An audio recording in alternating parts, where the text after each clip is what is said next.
Hey, Hello there. how are you? Oh, I'm splendidly well. Splendidly well. Great to see you, Naviha. Good to see you too. I can see you on your regular, My regular? yeah, your regular area. Oh, I just, yeah, I like to walk out here. So you just had to walk. Yeah, I like to walk out here before we talk out here. Okay. She's like, okay. What else should I say? Okay. So what does walking do for you? I think the walking is better for the talking, you know, because it almost clears your mind. It puts you in a sentimental mood. Hmm, You ever heard that song by John Coltrane? no. You've heard it. You put it on your Probably, stories. I just don't remember the I've name. seen you put it on your stories so many times. Okay. Then I know that. You see, I don't know anything about names. I don't remember names. If you Come tell on, me why names. why would you speak that on yourself? But it's true though. But there's no important in knowing it anyway. So it's not something I'm putting on myself. Knowing names, You don't know anything? I don't know anything. Hmm. Do we know anything? Oh my So gosh. anyway, today I want to get to know you, and I think everybody wants to get to know you. So I have some few questions for you. Before we do that, I Yeah. gotta tell you something, Nabiha. Okay. So last night, right? I'm Hmm. in the I'm in the tent. I sleep in a tent each night out here, whether it's raining or not. And I was in my tent, and I woke up. Sometimes when you wake up in the rising, but the sun hasn't come out yet. It's still dark, but it's like 3 a.m. Hmm. What do they call that hour? 3 a.m. What's special about 3 a.m.? I don't know. Everybody has their own definition of it. For me, it's a magical hour. It's a magical moment. So I don't like to sleep at 3 a.m. I like to be awake at 3 a.m. So, And that's the reason why I'm asking, because why do you enjoy being awake at that hour in particular? um, so I figured out that when I sleep like 3 a.m. at that hour, I always tend to wake up very tired. If I sleep at that hour, I wake up tired. I feel like, I went into a hole that I wasn't supposed to be in, and it's hard to get out of it. So I've noticed that if I wake up before 3, my whole consciousness is just like more aware. It's just weird, but it's like I'm more awake at that hour. And it's like I have to wake up at that hour, and then I can go back to sleep after that if I want to, but it's just like I have to be awake at that hour. So I wake up at 2:30 before 3. So you usually wake up before three Mm-hmm. o'clock, but you have to be awake at 3 o'clock? Yes. I just feel like it's a different energy at 3 o'clock for some reason. I don't know anything about it. I haven't read anywhere, but it's just a feeling. It's just like just practicing this non-sleep. I've just noticed that every time I sleep after 3, I tend to be so tired. But if I wake up at 3, I can be more creative. I can be more vibrant. It's just different. So what did you feel?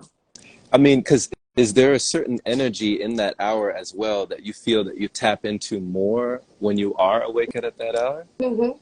It's the energy. It is Okay. the Okay. energy. So that's a good hour for like meditation or even manifestation. Yes. Normally, I just don't. I actually stay awake at that hour. I don't even meditate in a sense. It's just like stay up, and it's the moment itself that becomes a meditation somehow. By just staying up, maybe you can just think, write, do something, just be creative at that hour. And I feel like that hour is just the meditation itself. I don't need to sit in a lotus position to think or to just calm my mind or anything. I can do that at different times of the day, but at that particular hour, the whole hour seems to be a meditation. So I can do anything, but it's still like in that meditation energy, kind of like a state. I don't know how to explain it. No, you explained it well. You explained it. You always explain it well, and that's why I asked because I did sit up in meditation and I felt like I couldn't go back to sleep. So I just was like, okay, let me just meditate. Let me take advantage of the energy. It's 3 o'clock. And, I lately I've been becoming more attuned to the sounds all around at night, especially when I'm out there. And of course you hear the birds chirping. That's become like my alarm clock, the birds chirping and the rising and different things. But the other night, there was a sound that I heard that I don't normally hear. And I heard a rustling like in the leaves in the area where I was. And I kind of slowly like undid my tent and like peeked over and looked over yonder. And, I don't have night vision goggles or anything, but I could kind of see in the dark, there was this figure, like a shape in the dark next to the tree. And it wasn't a cat, because cats don't make noise like that. I don't think so. And it wasn't a squirrel. It wasn't anything like that. But it was big. It was like maybe even like a possum or like a huge raccoon. Like something got there. And I was like, what? And so I just was like, and it heard me, and it started wrestling, and it went over there. And I saw this big old shape moving. And I was like, my eyes got big. I was like, what is that? And I was thinking to myself for the moment that perhaps this thing might even be more afraid of me than I am of it. It's looking out for itself, just like I'm looking out for myself. Like we're looking out for each other. And I was wondering like what attracted this energy. That was last night. Now tonight, or just this rising, Nabiha, I rose up. I went into meditation, right? And during the meditation, I heard a sound that I haven't heard before out here while I've been in this tent. And like I said, you become more acutely aware. Your sensory acuity increases. It heightens, right? I'm gonna make this sound for you. I'm gonna imitate what I heard, and you tell me what you think this is, okay? Okay. Like, get ready, okay? Like, you tell me what you think I heard. Let's say, so I'm gonna do my best on it.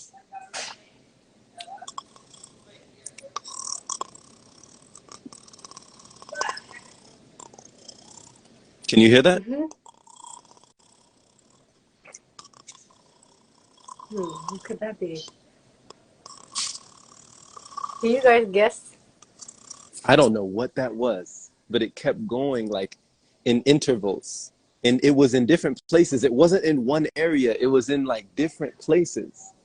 And it would come here, then it would be over there, then it would be over there. And I looked, for the life of me, I saw nothing. And it was just... I've heard that before. I think I've like, heard that before. It was like a guttural noise, but like a clicking, like a clicking noise. Bobcat. I don't know about bobcat. Snoring. Julissa says snoring. No, it wasn't anybody. Nobody sleeps Something next to me. In So the grass, maybe. nah. No? No, it was in the air. It was up. It was coming from above, but it was like a frog. Nah, there's no frogs out there. But nah, it was creepy. So I just, I imagined like spirit guides. I imagined so many different things around me, but I was just like, whatever this energy is, let it know that I come in peace.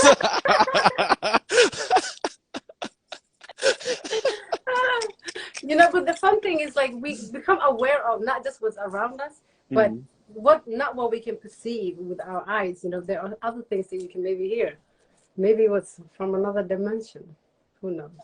Maybe these meditations are, like Avatar Yang Chen and Avatar Aang, they were connected to the spirit world, right? I think so.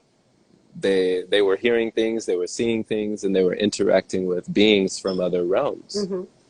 So who's to say, Who's to say this? That's funny. Was that also 3 a.m. or? Yeah, that was at 3 a.m. That's why I asked you, what kind of energy is up at that hour?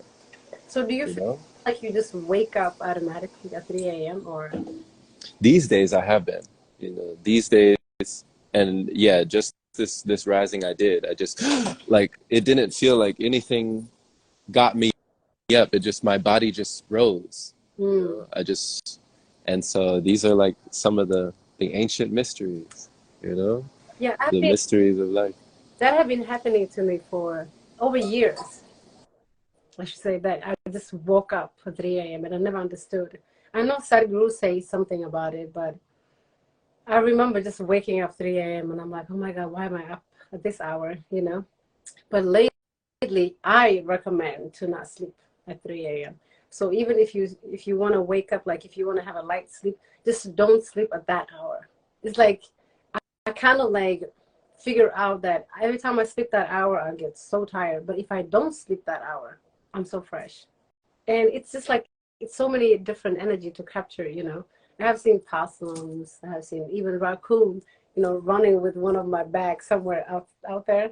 Like the raccoon, oh, like they look like human beings in the dark.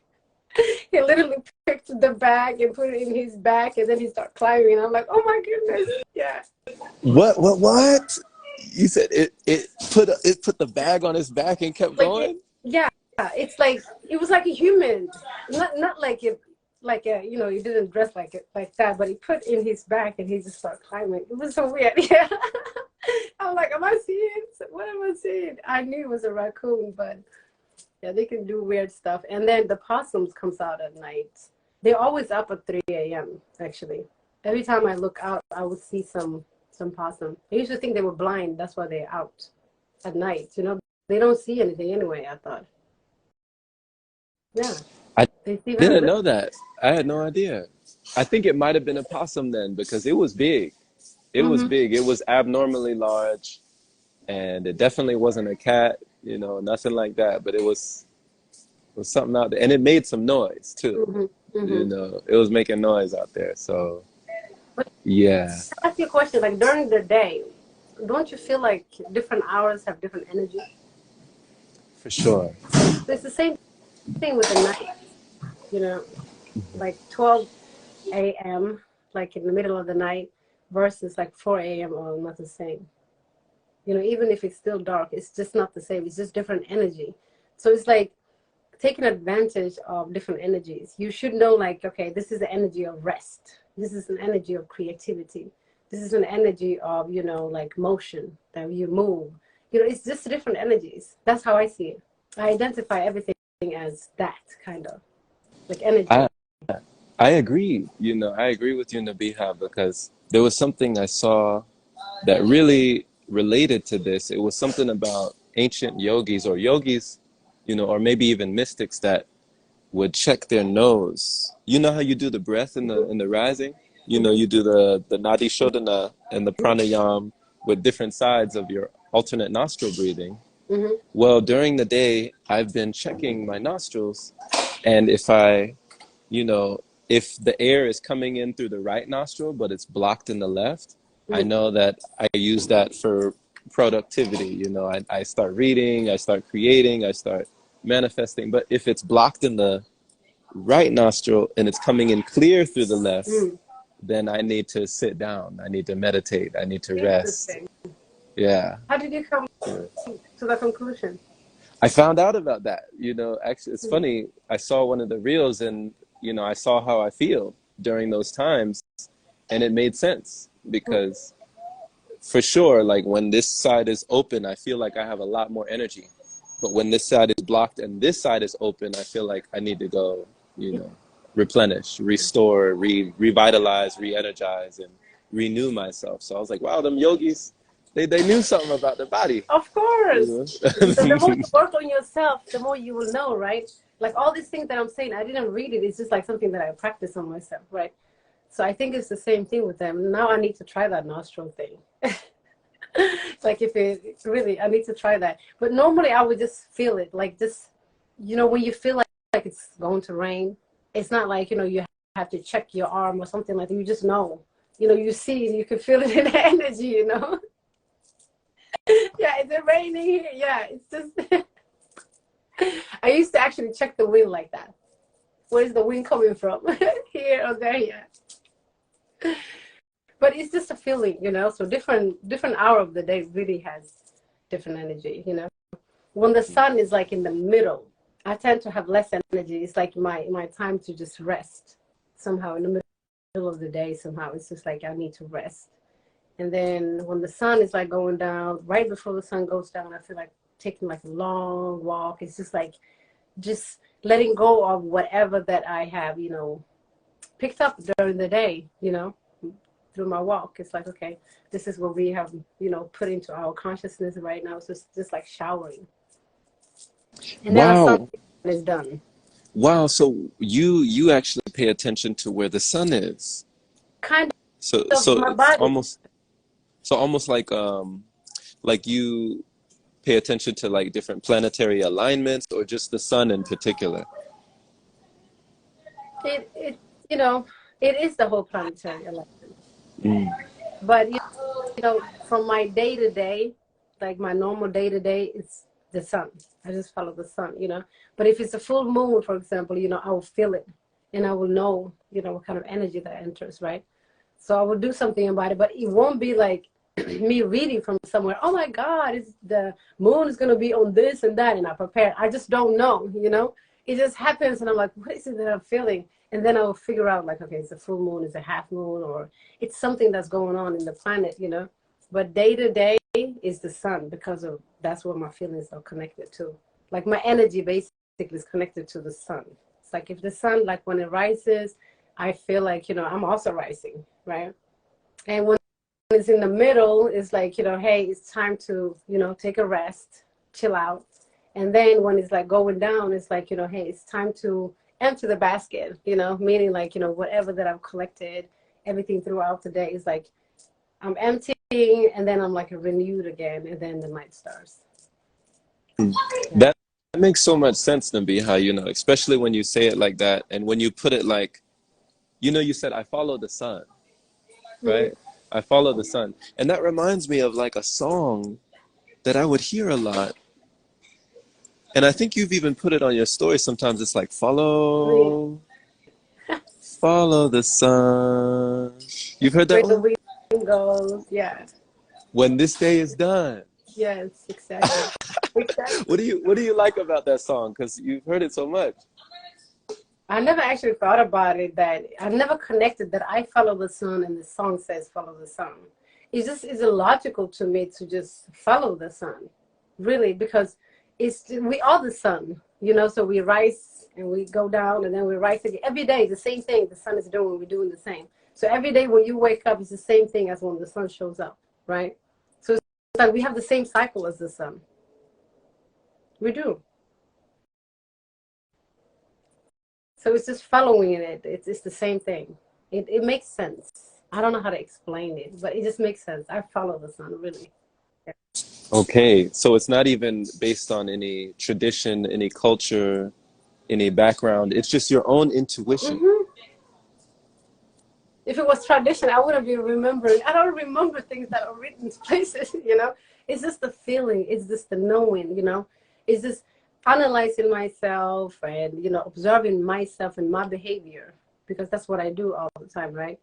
So when I analyze myself, I'm like, why do I feel the need to walk around 5 o'clock, for example? You know, why is my walk longer at that hour than it is in the morning, for example, right? And why do I like to rest when people say it's lunchtime, you know, when they having lunch and eating and something like that? For me, it's more like a rest. I can't eat, I can't do anything, you know? So that hour, like everything has to just be quiet. And then, you know, so it's just like me analyzing myself. That's how I figured it out.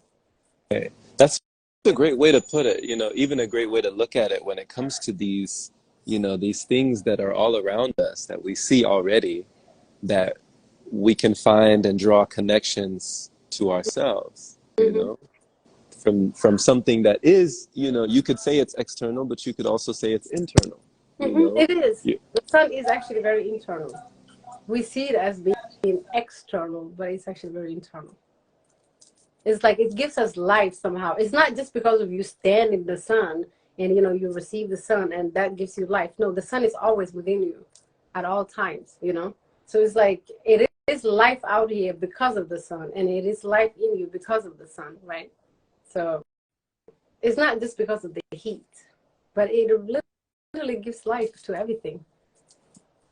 Literally, literally, you know, because you know somebody might look at it and say, "Oh, these are some of the ancient mysteries," you know. And I saw that you put up something, and you were sending me something about this book, and it was called "The Ancient Mysteries Mm. of Melchizedek." Is that what it's called? Yeah, Melchizedek. Melchizedek. How do you pronounce that? Melchizedek, right? I had Melchizedek. problem. Yeah, I had problem pronouncing it myself, but yeah, Melchizedek. Melchizedek. Is that Egyptian? What is that? Isn't that the Kabbalah, from the Kabbalah? I don't. Melchizedek. I don't know. I don't know. Yeah, Where did you it's find that? basically based on the Kabbalah. Hmm. Where did you find that? Like, what attracted you to those teachings? Um, this was actually, I've got this book a while ago, and what attracted me to it was, you know how they say like there was one book, you know, and it's a lot of truth in the Kabbalah, basically. So people claim to say that it's a hidden, you know, secret in the Kabbalah that's been kept away from us, blah, blah, blah, blah. So it's been rewritten so many times. So this book was like a little close to it. The definition of God, what is God, how this reality is created, you know, how energy works, how our body works, even like the human design. All of that is in there. Not that it's called the human design, but it's the same strategies, you know. So just to find those secrets. I like to find secrets.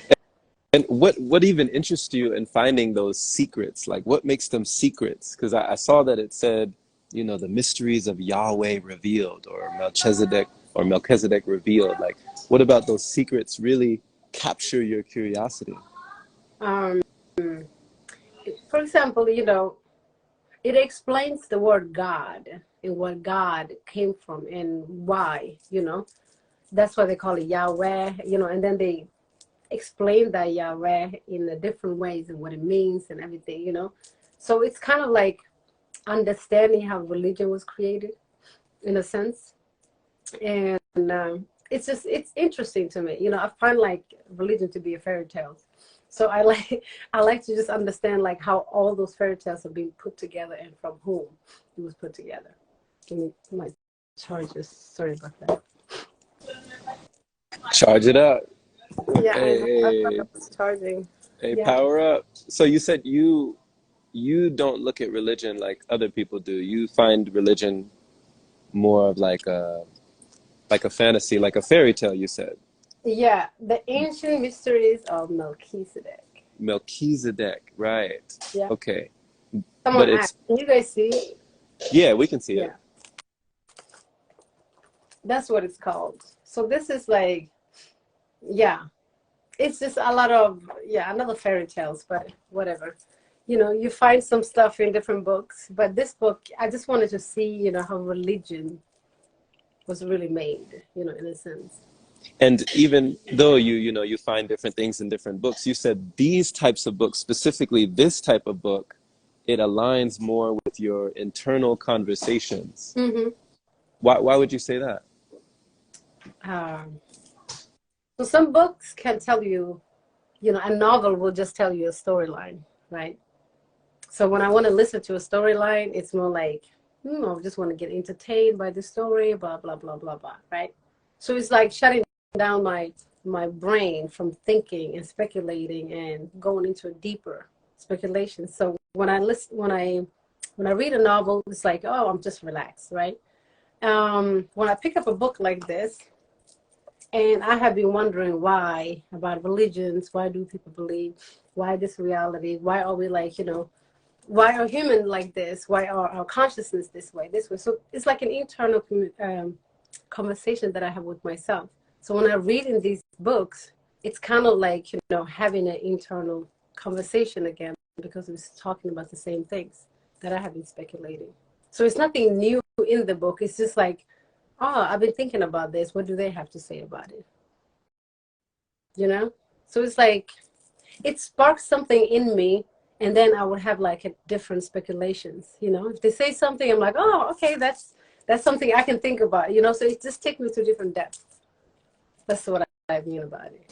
Takes you to different depths. Okay, so it's almost like you're saying it's sparking speculations that you already have, Hmm. but you're okay, okay, but you're receiving it from someone else's to see where yours intertwine and yours align. Yes, yes. Normally, I don't think we should have content from book and put it inside of ourselves and then speculate out from that content. I don't work like that. It's always like, you know, I have the original content within me, you know, like my speculations, like I was just telling you about the sun and stuff. If I read a book that will tell me like, you know, this hour the sun does this, I will just match with my own experience, you know. Oh, I felt like that this morning, you know, and that was that hour, and that's what they mean, you know. Like I would just match it with whatever I was been doing. Does that make sense? Like it's not like I will read a book about how the sun will make me feel and then get that information and create that into reality, but it comes the other way around. I've actually already discovered it, and now I see it somewhere else. So I'm just like kind of like matching it, like, oh, so you see what I'm saying? Like it's different. So I don't go the other way around. It's like I never take a content from a book and apply it. It's always like, is it anything in there that's like in the book already? So we can match. If it's not in there, it's just like, oh, whatever. This book is not, no, it's not for me, you know, no. But if it's something that stops me, I already believe it's already within me because it got my attention. That means like it's some speculations that I've already had. Does that make sense? Okay, so it's just more of a confirmation. Mm-hmm. Exactly. A confirmation. You know, how do you Okay. choose books? Even the way you choose books, you think you're choosing it because of, you know, that's what you want to learn. But it's you choosing it because of you already have that information within you. That's why you choose the books that you choose. Ah, so did you choose the book or did the book choose you? It's I chose the book, I should say. But you gravitated towards it based on what's Hmm. inside. Hmm. So it's not even me in a sense. It's just the inner knowing that gravitated towards. Yes. Yeah. Aha. That's exactly. You know, Yeah. you remind me of something, and I hope I'm not butchering this, but I believe Confucius said something to the effect of like, you know, to think without studying is foolish, but to study without thinking is dangerous. Yeah. The majority does that though. We study without thinking. Or a lot of people will. I used to think it was weird when people say like, okay, this person have studied that they're smart. Like you chose actually just to have this particular content within yourself and now you're just smart. It doesn't even make sense. It doesn't make sense. So I never understood that studies and smartness went hand in hand. It doesn't. Because, you know, when you would say your definition of smart, like, what would be your definition? My definition of smart, it's someone that can think for themselves. That's smart. And if you can think for yourself, there is no way that you will think the content in the book is the real thing.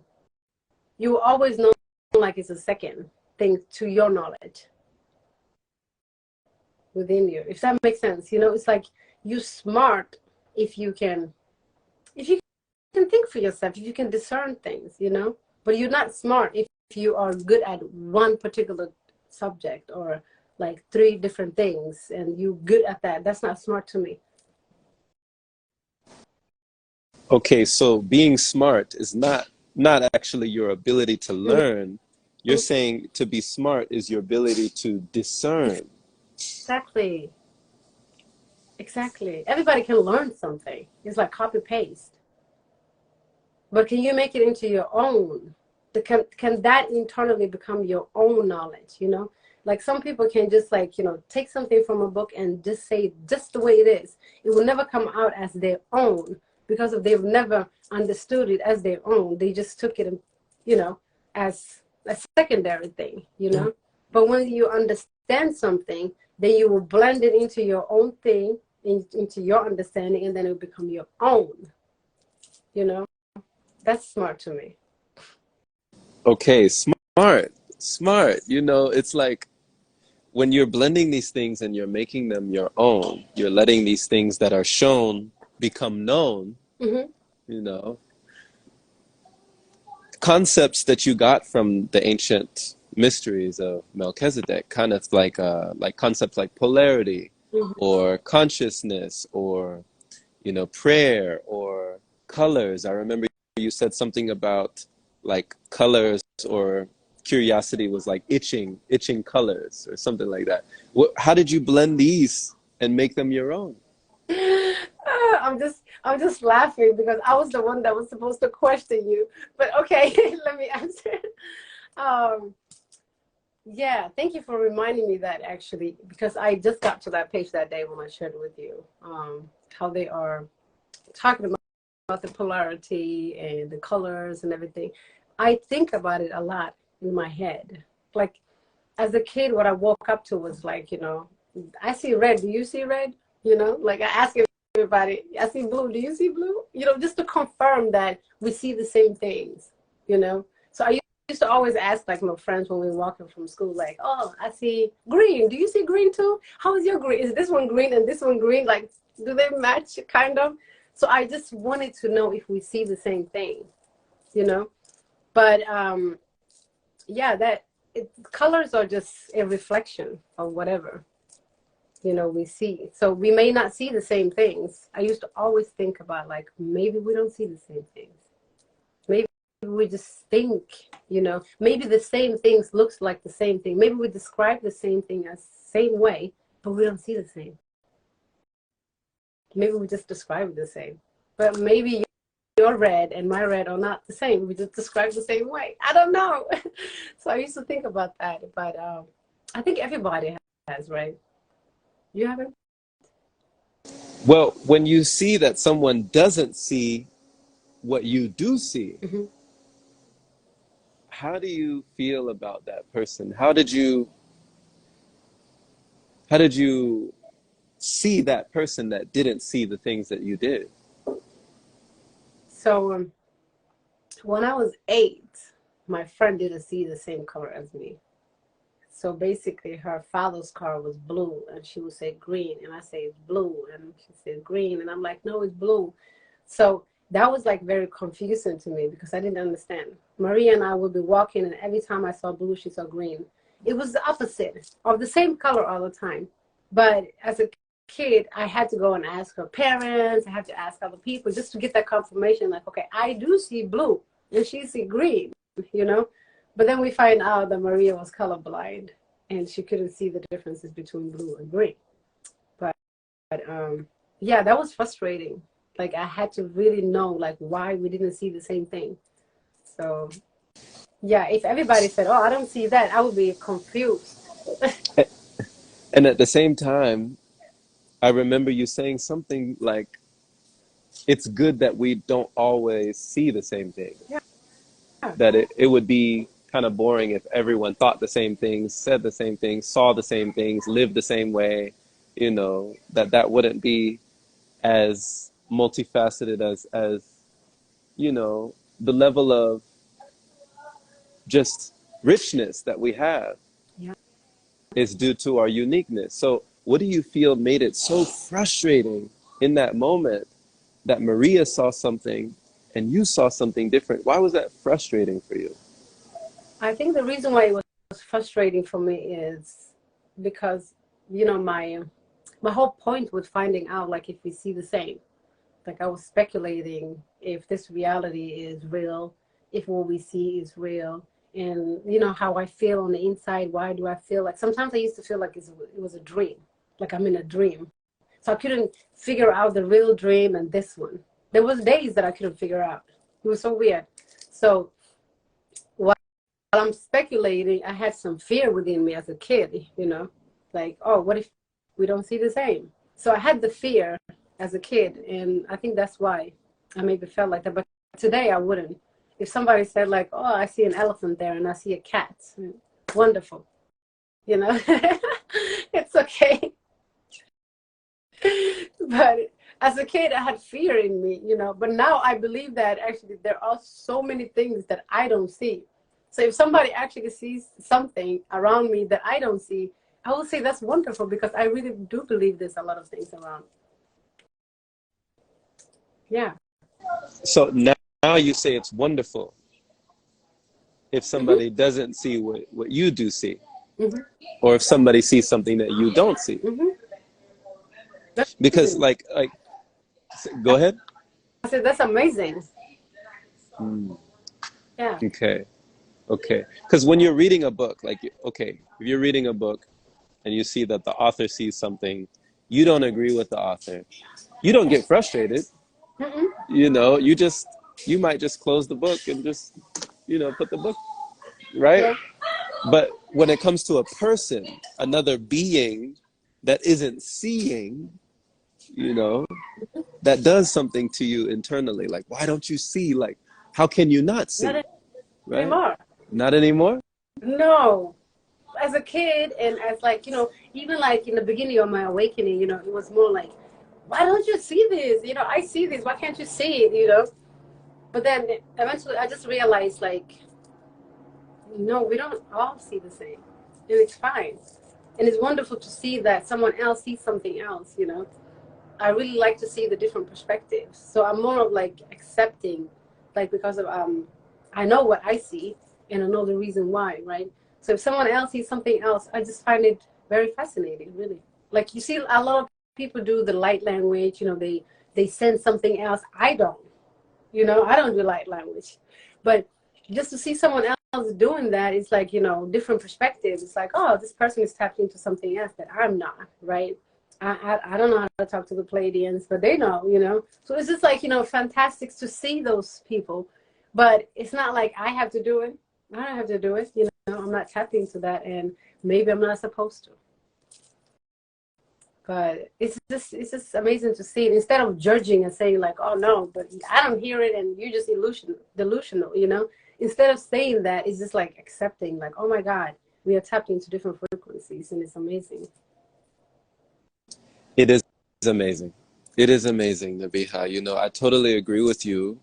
And with that fascination, that curiosity, that burning and yearning for learning about someone else and their perspective, you know, seeing that it's all different in the whole collective, that not everybody has that same perception. I like how you said they're tapped into something that I'm not, right? Okay, she's speaking light language. Okay, she's seeing spirits. Okay, he's talking to, you know, other beings and other, you know, galactic beings or planetary sources. They're tapped into some energy that I'm not tapped into. So when we talk about people that are labeled with what might be labeled as a mental illness, right? Maybe someone who has been put in a straitjacket, or is in a white room, or is in a psych ward, right? A mental hospital. Would it not be fair to say that they also are tapped into something that others aren't tapped into? I've always thought of that. Always, you know, even like, yeah, even as a kid, I really, really thought of like people when they say they're mentally ill. This whole thing is mental.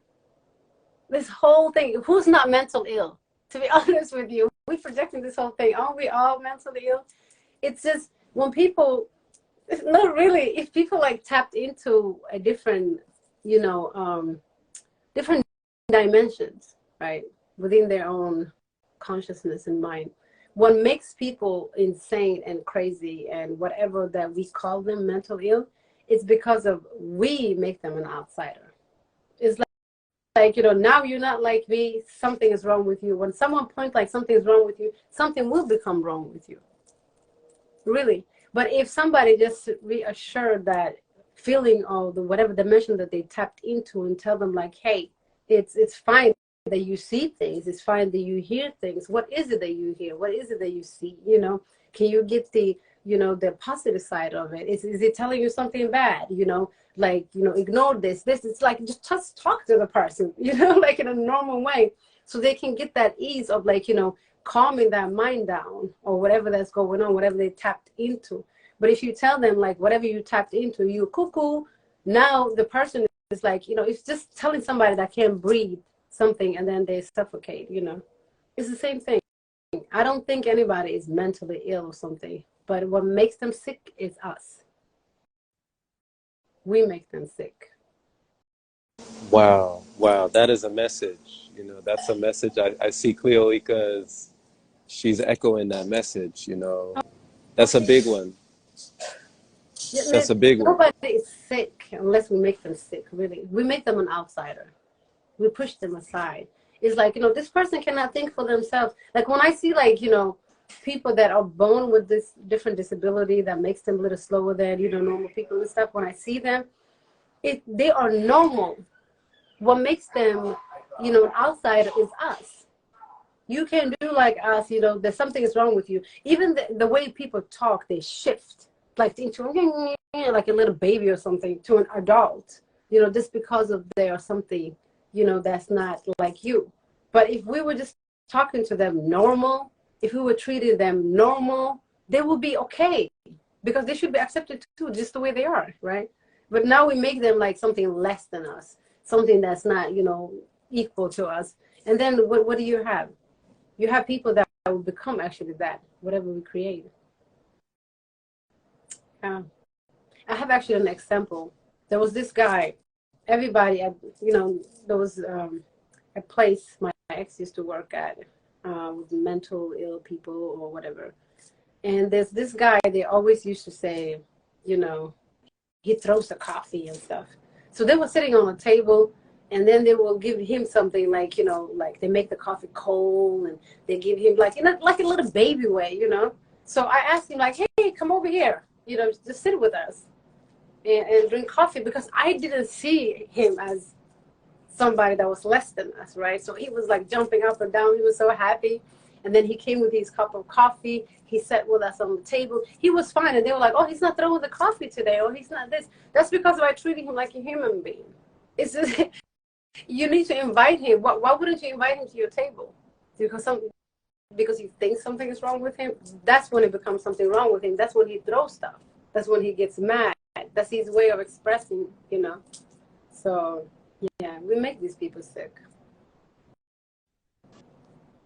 Wow. That's, you know, and thank you for that testimony. Thank you for that example, you know, just giving that example of treating someone on the equal playing field, not seeing that they were Mm-hmm. less than you know, or to be looked down upon because, you know, there are things that people look down upon, there are things that people frown upon, even though we say that self-talk is important, right?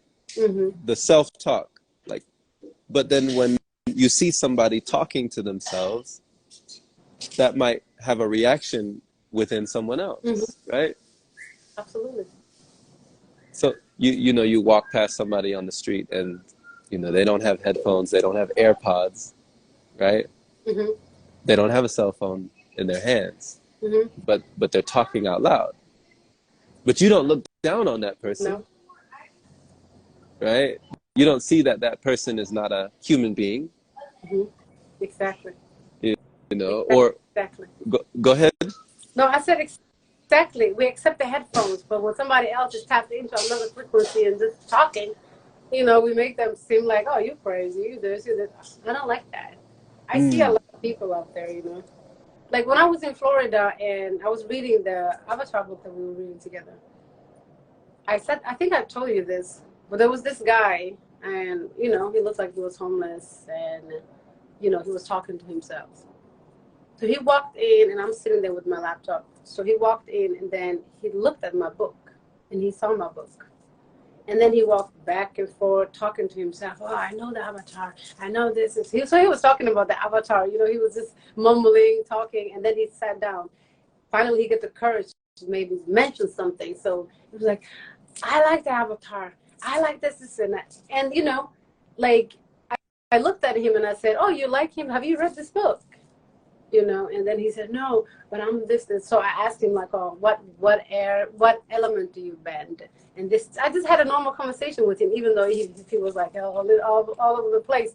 But I could capture his words. He was talking about the element bending. He was talking about that he can bend water. He was talking about that he had an incident one day while he was at the beach, and, you know, he could move the water. He could open the water, like, you know, split it in the middle, and he walked through it. And I'm like, you did that? Really? You know, like, I know he didn't do that in the sense, or maybe he did. I don't know. But I know where the idea comes from, right? It comes from that Moses, whatever that happened. But he was like, I opened the water and I could just walk through it, and I did this. And other people around me was looking at me like I was crazy.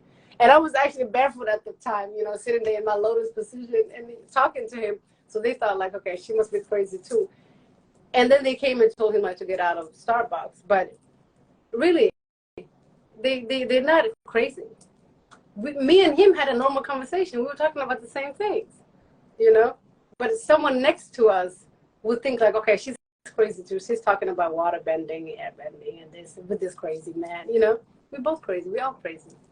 We're all crazy. You know, it's interesting to be how when you were speaking with them and he was saying all the things that he's done, Mm-hmm. you know, and for a moment you said, I know he didn't do that. Yeah, I know. But how do you know he didn't do that? I don't know. You see, that's why I stopped myself. I said maybe he did, but I know the reason why I said it is because of, I think the idea already exists somewhere, and sometimes people hang on to an idea. You know, if he said he lifted the whole water up and he walked under, I would believe that. But since he said I split it, I know where the idea of splitting the water comes from. So it's, in a sense, it stops my mental too, like, oh, there's an idea that already exists and maybe he tapped into that. But if he said he just left the whole water up and he walked underneath, I would be like, oh my God, you know, it's a difference. So you would more readily believe something you didn't perceive rather than believe something that we've all heard before. Mm-hmm. Yes. Yes. Any day. Any day. Because I know that people can hang on to ideas, you know, and it's like, that's not yours. To me, it's like there's no authenticity in it, you know. It's like it already exists. So, but if you told me, like, okay, you did something else, you know, if you bended fire differently or something like that, oh yeah, I'll believe that. Mm-hmm. You know, it's funny we're talking about things when it comes to like what people perceive as mental illness or what people perceive as less than, or this person has something going on or something wrong, when they could just be tapped into other energies. Mm-hmm. And we've talked about Ade Hode. Oh, the whole there? Yes. Ade Hode. Yeah. And how I grew up, you know, being diagnosed with Ade Hode and had the books about Ade Hode. And the other day I had a conversation with a girl who we had contrasting perceptions and recollections of Ade Hode. And for those who don't know, that's the Norwegian way to say ADHD, right? ADHD? The Norway way? Yes. Okay. I don't know how to say in English. I would have The Norway way. Right. The Norway way, yeah. So I found it so interesting to be, as I was speaking to her, I told her about, you know, always being told that there was something wrong with me. And she said, on the whole opposite side, that she was relieved when she received information that told her she had ADHD. That she actually felt better because for her, it was validation. Mm. I said, Yeah. what? Because for me, I grew up, everybody told me there's something wrong with me. For her, she grew up not knowing what was wrong with her, thinking there was something wrong with her. And then when she got confirmation, she said, oh, that's what's wrong with me. Yeah. And it Yeah. blew my mind, to just hear her tell me, like, no, that actually gave me something. Like, I needed to know what it was, Yeah. you know? I can relate to that because, in a sense, I have naturally a lot of energy. I'm naturally like very energetic person. I can be going on all day long, and people always used to tell me like, "There's something wrong with you. You got all there, blah blah blah blah blah blah blah blah." And since I lived by myself as a kid, I never had those checks from parents and stuff like that. So in a way, I took myself to the doctors. And just to check like if something is wrong with me because everybody's telling me, and then the doctor confirmed something like that. But then at the same time, I get that relief of like, oh, okay, now I know. So every time someone said something about my activities, or like me, like everybody who would hang around with me would always just lay down, and I would be like, come on, let's keep on going, so and then they wonder, like, what is wrong with you? I've been with you all day, and, sit down or something like that. And I used to always tell them, like, oh, I'll do that. And it was like kind of like a relief to just like excuse my energy. But it's not true. It's not true. It's just a natural way of being. It's a natural way of having that energy. And it's fine. You're not supposed to be laying down and, no. It's natural. But I understand what you mean by getting the confirmation. I do.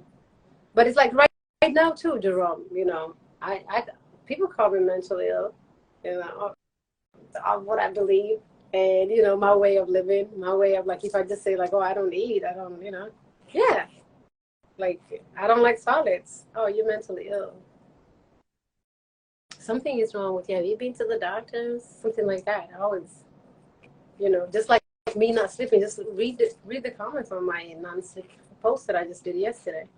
People think I'm, whatever they call it, mania, whatever, like, bipolar, all kind of stuff. They try to diagnose me on the comment sections. Really, I think you should check maybe like bipolar. Like you don't even have bipolar. You just believe in something. People they collect diagnoses, but that's what creates the problem. Once you say I'm bipolar, then you will match all those symptoms, whatever they put out there. Yeah.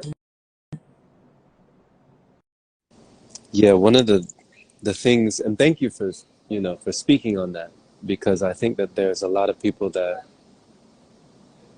could benefit from hearing your testimony and your experience from the words of others, the perceptions of others, the judgments of others when it comes to who you are, Mm-hmm.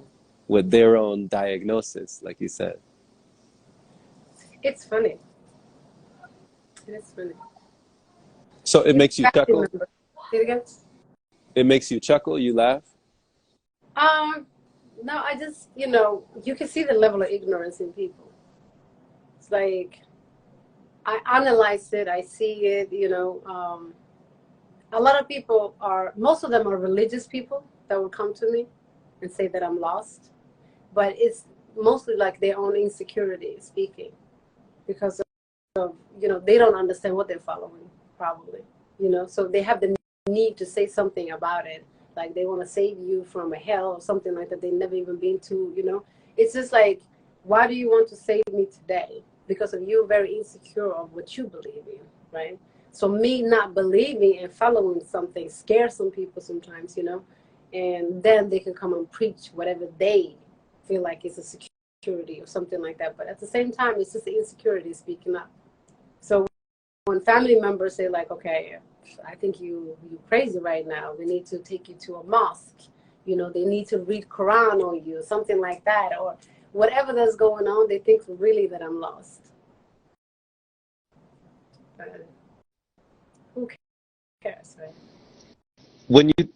When you think about the mind and the way that the mind shapes around a belief or around something that we have received that we now perceive, right? Mm-hmm.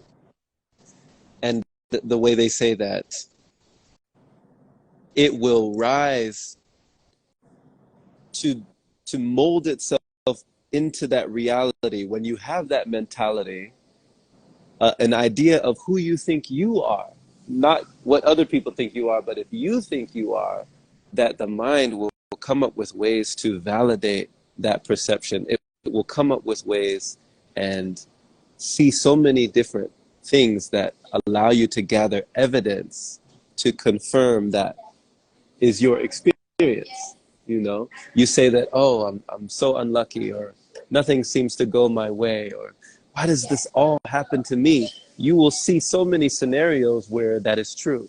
Mm-hmm. You know, Yeah. whereas if you start to look at the opposite, oh man, I'm so blessed, all the time, like good things just come my way, I'm so lucky, you know, your mind will find, you know, they even call it like a reticular activating system. It will see certain things that confirm that, you know, to be what it is. So when you were telling people that saw you having all this energy, that saw you with an abundance of flowing vitality and youthful vigor, right? And they couldn't figure what was going on with all that vigor in your figure, right? Like, how is she so awake right now? Why is she in this state right now?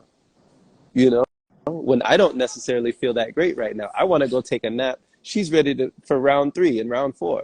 She's ready for more, Yeah. right? Yeah. When people were looking at you like, please go sit down. Like, why are you always playing around? And you said, oh, I have adehode. You know, I have adehode, right? Yeah. You said it. You said it more for them or more for you? Who were you saying that for? For them. For them. Just, you know, I was saying it for them because then it took away the part where I was worrying about what's wrong with me. You know, they will give you that idea of something is wrong with you, right? When they ask you all the time. And so it took away that part where, you know, oh, now they know. And now I know. You know, so I can keep on going and doing whatever I was doing, and then they can keep on going whatever they were doing, you know. So that word and that diagnosis just like settled the whole thing somehow. But deep down, I know, you know, deep down, I know. I don't like so many questions about things like those kind of stuff when people, you know, I just, so that's a good way of just shutting it somehow. You know, when you give it a name, people will just leave you alone. If I just say, oh, I'm bipolar, you know, they would just leave me alone. It's so weird, but it's a way of just like shutting people down somehow, you know. Mm-hmm. But you know, if this whole thing is a mental and it's a mind, right? Like you were saying right now, everything is created by, you know, how we think and, you know, what we believe in. So our beliefs are literally what shapes us, you know. So that's why I always talk about beliefs and concepts, because of those are what's shaping our whole life. Everything we do and how we're doing it and how frequent and whatever, it's attached to a belief, you know. So you can believe anything and then create that reality. But we tend to just create the suffering and, you know, the loop and, you know, the confusion because that's what we used to.